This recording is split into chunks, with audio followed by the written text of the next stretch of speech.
Welcome to Digital Asset News, take a top stories in crypto, and I'm bringing out in bite-sized pieces. So today, just like the thumbnail suggests, everything is moving along in the crypto market, but it's kind of odd because everything else is going down. So we're going to take a look at some great stories, some great news that Cardano smart contracts are coming into play. Also, PayPal is moving into UK and expanding their reach. Kyber is integrating with the Avalanche network, and then we're going to wrap it all up with a little story about Nigerian currency, the US dollar, and Bitcoin, and how I know for a fact that we are extremely early. So we'll take a look at all those things. But first, take a look at what's going on in the market. So today, as you can tell, we're in a different part of the house. We're just moving around. But what we have as far as the market itself is it's down a little bit. We're down almost 3% for a 24-hour period, but 2.12, not too bad. And then Bitcoin price is around 47.5, somewhere around there. And then for the coins themselves, I mean, everything is just down across the board. There's no real winners today. 24-hour change, everything's down except for Dogecoin, 0.59%. Watch out. Amazing. Even Cosmos, 1.65. And then EOS, for some reason, is up 7%. So good for all you EOS holders. That is myself included. I still have that stuff. I don't know why. But that is what's going on in the market. And what's surprising to me is just what's going on, and then how everything looks, and then how all the different stories that are coming out are just fantastic. So we'll start off with this one. We're going to talk about Cardano and their smart contracts and just how they've actually been able to really get a foothold in a very short amount of time. So the first thing we'll look about is this, and I always thought this was funny. It's a nice little meme. It says, these smart contracts for Cardano, are they in the room right now? And I always laugh when I see that, even though I was holding Cardano, because that was a pretty funny joke. And then, of course, this is from Charles Hoskinson. He's like, yeah, they're here right now. So as far as like Cardano holders out there, me, you, and all the different people out there, we've had to go through a lot of different negativity, we should say, as far as Cardano getting things ready. But here we are. And in a very short amount of time, we've got 100 smart contracts have already been implemented in a very quick and easy fashion in the last 24 hours. So what's going on here, and this is a direct quote from Charles Hoskinson, and he states, the focus is now on improving the platform further and ensuring that Cardano is adopted by corporations and governments. And they're working hard for Africa, and that's why I'm working closely with World Mobile Token and how they're going to get telecommunications, hopefully in different areas of Africa. They've already got them in Tanzania and different areas, so that's what I like about that project. But he states this, in less than 24 hours, over 100 smart contracts have already been run. So I don't know how it worked out with Ethereum back in 2015, 16, 17, when they got their smart contracts rolling. Was it this fast or not? But it really doesn't matter, because Ethereum is so far ahead in getting smart contracts done. But this was the whole thing with Cardano, to actually get things done in a little bit different fashion. And we'll see how the developers work it out. But then this was also more great news, is that the likes of Polymarket and Polygon co-founder Sandeep Nawal lost the bet, and now Hoskin wants them to put their money. And what this was, I thought this was funny as well, is that people were saying, Cardano is a scam. It will never run anything, and we're going to bet X amount of dollars it'll never happen.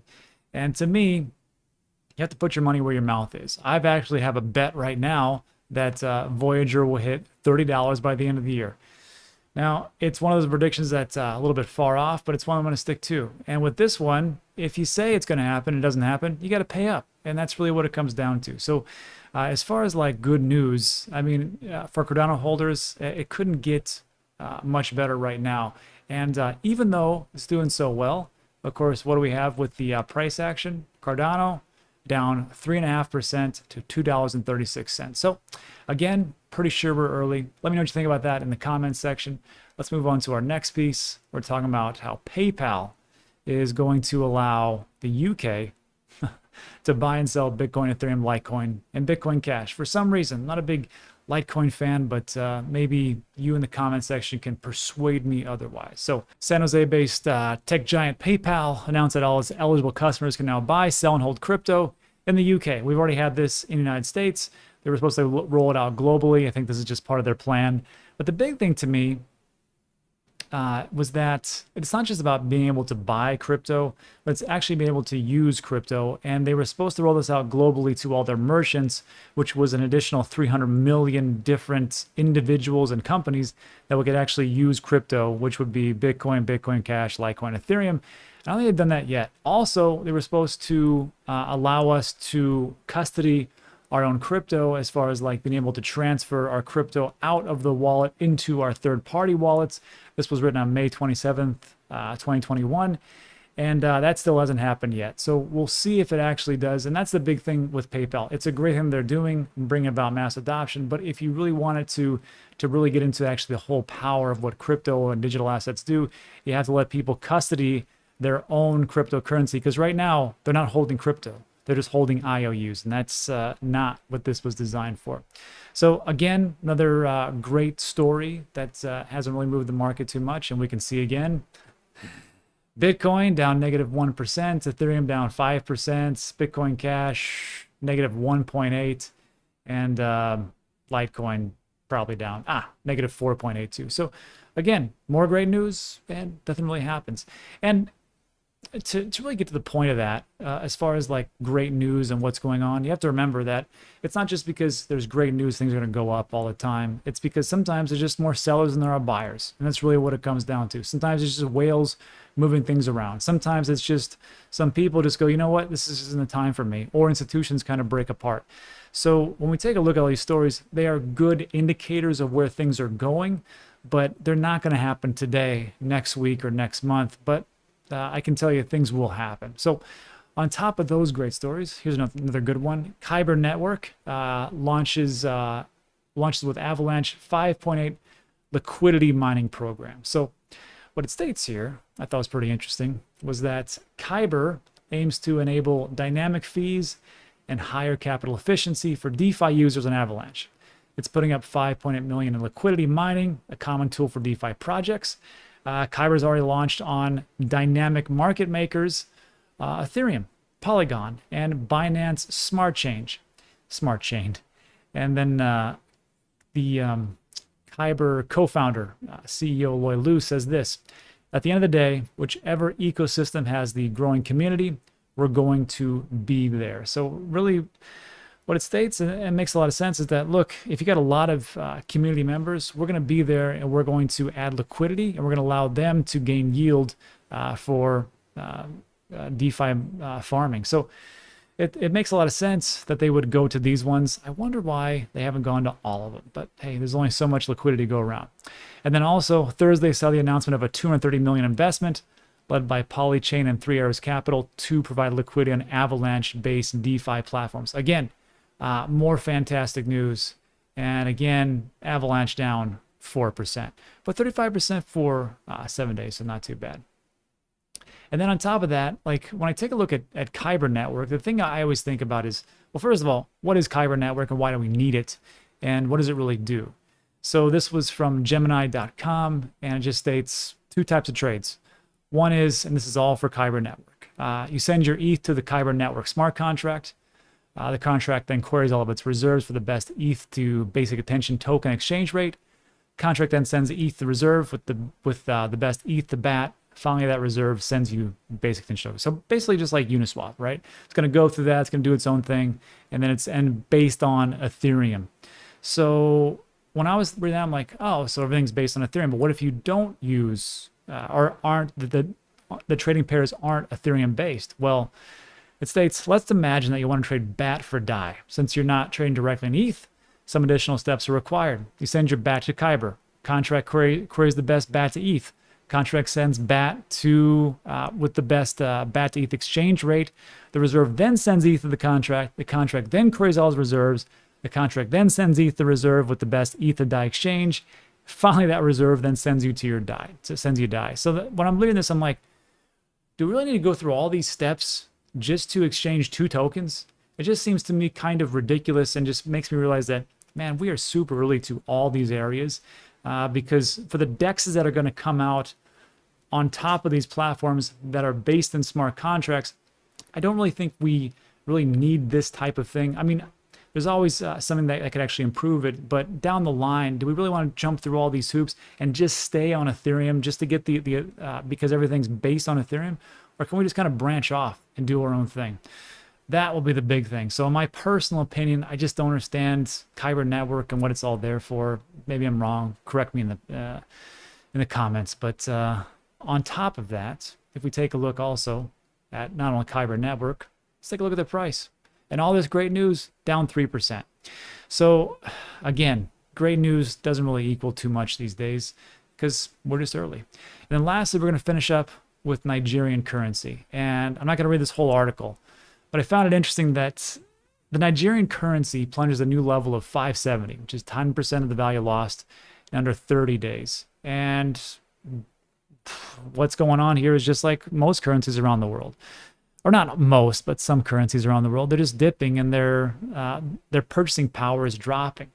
And then the big thing that I took from this was this. There was an investigation by the Daily Trust found, and some people and corporate entities in Nigeria are now saving their fortunes in dollars, which doesn't make much sense to me. I mean, I understand because, you know, we're talking about stores of value. So the dollar, I mean, is okay. But if you're talking about the store of value, but take a look at the actual purchasing power. As the actual increase in circulation goes up, the purchasing power goes way down. And you can take a look, and this is back in the 1970s, but I've got another graph that shows all the way back in the 1920s and 30s, or 1930s, the purchasing power has decreased by like 5% of what it actually was because of the fact that the circulation is going up. And it states, I wrote this in to remind me, as of February 10th, 2021, there was 2.05 trillion worth of Federal Reserve notes in circulation. That was February 10th. I can guarantee it's more than that right now. So if we take a look at the dollar, these people in Nigeria are putting everything in the dollar. Why? Why is that? It's because of what they're used to and the only thing they really know. Because when we take a look moving forward, everything that is new as far as innovation, it's not going to make sense to people. And first of all, they're going to fight it. Here's an illustration from the 1900s where they were talking about how electricity was going to be the downfall of civilization, and it was actually going to be more harm than what it was worth. Now, who actually put this propaganda out? You can guess yourself. There's a lot of people who don't like innovation, and they will stop at nothing to stop that, to keep the status quo. So on top of that, let's move forward to the actual internet. And the internet itself, I was around when that was actually created. I thought that was the greatest thing ever. But then you'd see articles like this. The internet may be just a passing fad as millions give up on it. And that was the thing when we got it, we thought it wasn't going to last that long. We just thought, well, it's a great information index, but that was about it. And now here we are. And then even take a look at this. Even so-called experts will come out and say, that'll never work. So this was a story about Jeff Bezos going to Harvard Business School and what they told him. This is in 1997. Jeff Bezos flew to Boston to give a presentation at HBS. He spoke to a class taking a course called Managing the Market Space. And afterward, the graduate students pretended it wasn't there while they dissected the online prospect. And this is what they told him. They said, hey, man, you seem like a really nice guy, so don't take this the wrong way, but you really need to sell Amazon to Barnes & Noble and get out now. And that's what they told Jeff Bezos. And he's like, well, I think I got a different opinion about that. And if we take a look at that and just extrapolate that out, how do you think Amazon did? Pretty good. But I really want you to take a look at the stock price right now of Amazon. If you just zoom in to what it is, like we sometimes do, we zoom in at the price, like I just did multiple times, we can see that actually the stock market price for Amazon today is down. Oh, it's awful. Let's take a look at 5 days. Let's take a look at 6 months. Let's take a look at year to date. Still doing pretty good. How about a year? Not too bad. How about 5 years? Way better. Let's take a look at the max. This right here, if we go back into 1998, the stock price, 747, and then there was this thing called the dot-com bubble. This was in 99, $64, and everybody was like, I'm a genius because I invested in Amazon at 93 bucks, 100 bucks. And then when the dot-com bubble burst, just like we see these cycles as far as crypto and digital assets, look at the price now. $16, $14. Went from 100 bucks to 14 bucks. If you would have held on to Amazon, you know what you would have been called? You're in a bubble. That'll never work out. That'll never happen. It'll never take shape. And look what happened to Amazon. And it's the same thing with cryptocurrencies and digital assets. So look, a lot of things to go over today, and but that is it. So if you liked the video, first of all, give it a thumbs up, give it a like. If you stay with me all the way to the end, I appreciate it. Thanks so much. But that is it for today. Thanks so much for watching, and I'll see you on the next one.